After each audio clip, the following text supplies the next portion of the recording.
Die verskil wat ek in Mosambiek gemaak het, is definitief hoe baie betrokke ons was by die kinders en om vir elke kind te wys dat hulle deel is van ons lewens. Ons het almal deel gemaak, ons het 'n poppekas vir hulle gemaak wat ongelooflik spesiaal was vir hulle, wat hulle gebruik om kerkdienste 'n bietjie meer opgewonde te maak. En ja, dis klein oomblikke van Mosambiek wat jou herinner dat jy 'n gewillige hart het en dat Jesus dit gebruik om mense se lewens aan te raak. Persoonlik moet ons die voete in die hande vir Jesus wees. Ons het gaan bou, ons het gaan ver vir die mense. Daarso is bedrading gedoen vir die kerk en vir die gemeenskap. So die verskil wat ons gemaak het is dalk klein, maar dit is al blywend vir die gemeenskap van Mosambiek.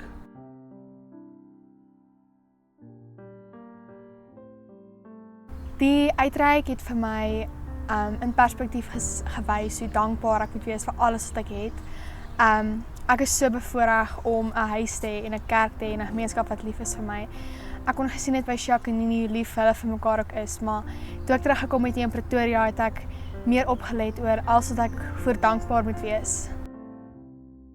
Die Mosambiek uitreik het vir my beteken om te leer dat die Here kan voorsien en sorg op soveel verskillende maniere as waaraan ek blootgestel is hier by Skelkrans en dat volle vertroue op hom regtig wonderwerke kan bewerkstellig in jou daaglikse lewe en om minder goed van selfsprekend te vat, dat werklik alles wat ons het, van die klere tot kos wat ons eet, uit sy hand uitkom en om dankbaar te wees daarvoor.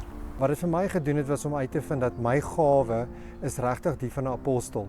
Ons het geleer hier by die kerk dat wat ons gawes is, maar toe kon ek in praktyk sien, ek hou daarvan om dinge te doen vir mense in Mosambiek. Ek hou daarvan om nuwe idees te kry oor hoe kan ons mense bereik. En dit het vir my dink ek heeltemal 'n nuwe dimensie aan my geloof gegee om dit te beleef.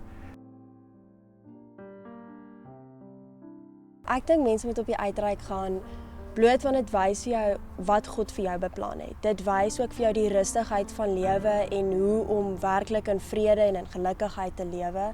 Want daardie mense lewe baie plat op die aarde, sout van die aarde tipe mense en regtig in vrede en in liefde en ek dink elkeen moet dit ervaar. Die Mosambiek uitreik het dan oor die afgelope paar jaar vir my persoonlik baie beteken. Net ons kontak as groep met arme mense en jy weet, herinner my wat Jesus gesê het, dat dit wat ons aan die geringstes doen ons aan hom. So ek sien Jesus in die arme mense, ek beleef hom geweldig baie op so uitreik. Join ons vir Mosambiek! Sien julle daar!